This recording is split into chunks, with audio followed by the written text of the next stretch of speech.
వేదికపై ఉన్న అధ్యక్షులు ఆచార్య కసిరెడ్డి గారికి, పొద్దుటూరు ఎల్లారెడ్డి గారికి, ఈనాటి అతిథులు వెరిగల్ల రాంబాబు గారికి, వెల్దండ సత్యనారాయణ గారికి, ఈ కార్యక్రమానికి కర్తగా సర్వము అయ్యి కార్యక్రమాన్ని నిర్వహిస్తున్నటువంటి రేగట్టి గోపాల్ రెడ్డి గారికి శిరస మనస నమస్తులు తెలియజేస్తూ, ఈ భగవద్గీత డైరీని 2022లో గోపాల్ రెడ్డి సార్ ఆవిష్కరించారు. ఒకటి అది స్పైరల్ బైండింగ్ అనమాట, వైర్లతో బైండింగ్ చేసి ఉన్నది. నేను ఈ మధ్యన సార్ దగ్గరికి వెళ్ళాను.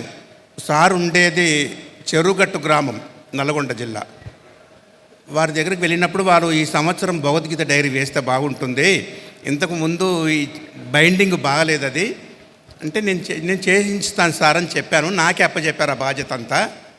అది చేసి తీసుకొచ్చే బాధ్యత వరకు మీదన్నారు. సార్ ఇంత అవుతుంది, ఖర్చుకు వెనకకు వెళ్ళకండి, ఎంత ఖర్చు అయినా నేను దాన్ని భరించి ఆ డైరీని మనం తీసుకొని రావాలని చెప్పారు. అయితే నేను వారితో గత ఒక 7-8 సంవత్సరాలుగా నాకు బాగా పరిచయం సారు.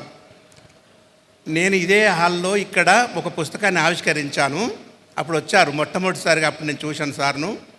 సారు గవర్నమెంట్ ఉద్యోగం ఉపాధ్యాయులుగా చేస్తూ ప్రధాన హెడ్ మాస్టర్గా పనిచేస్తూ రిటైర్డ్ అయ్యారు. వారు సనాతన భారతీయ సాంప్రదాయ సాహిత్యానికి సారథులు. సనాతన భారతీయ సాహిత్యాన్ని చదవాలి, భగవద్గీత చదవాలి, భాగవతం చదవాలి. వారిది ఒక నినాదం ఏంటంటే భాగవతం భాగవతం అని ఒక 10 సార్లు అంటే బాగా అవుతాము, మనుషులందరూ బాగా అవుతాము. భాగవతం చదవండి, భగవద్గీత చదవండి, ఎటువంటి రుగ్మతలు ఉన్నా అన్నీ పారిపోతాయి. మానవుని ఒక మనిషిగా తీర్చిదిద్దేటటువంటి భాష దేంట్లో ఉందంటే భాగవతంలో, భగవద్గీతలో ఉంది అని వారు సంపూర్ణంగా విశ్వసించి భగవద్గీత ప్రచారం చేస్తున్నారు. వారి శిష్యులందరికీ వారు ముందు నుంచి కూడా భాగవతం పైన, భగవద్గీత పైన గురి పెట్టి నేర్పించారు. వారి వద్ద చదువుకున్న శిష్యులు ఎవరు కూడా పనికిరాని వారు కాలేదు. వారి శిష్యులందరూ జాతి రత్నాలుగా వెలుగొందారు.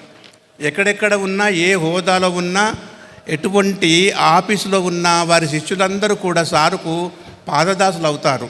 ఎందుకంటే సారు నేర్పించినటువంటి సంస్కారము, భాష, మర్యాద, గౌరవము, మన్నన, పద్ధతులు, జీవిత విధానాలన్నీ కూడా వారు తన శిష్యులకు నేర్పించారు. ఇప్పుడు అవే నేర్పించాలి ఉన్న పిల్లలకు. ఇప్పుడు వస్తున్నటువంటి జనరేషన్కి ఏ భాష అందించాలి, ఏ సాహిత్యము అందించాలి, ఏమి చెబితే బాగుంటుంది అనే సిద్ధాంతంతో వారు శ్రమ అనుకోకుండా ఇటువంటి సాహిత్యము పంచడానికి వారు ముందున్నారు.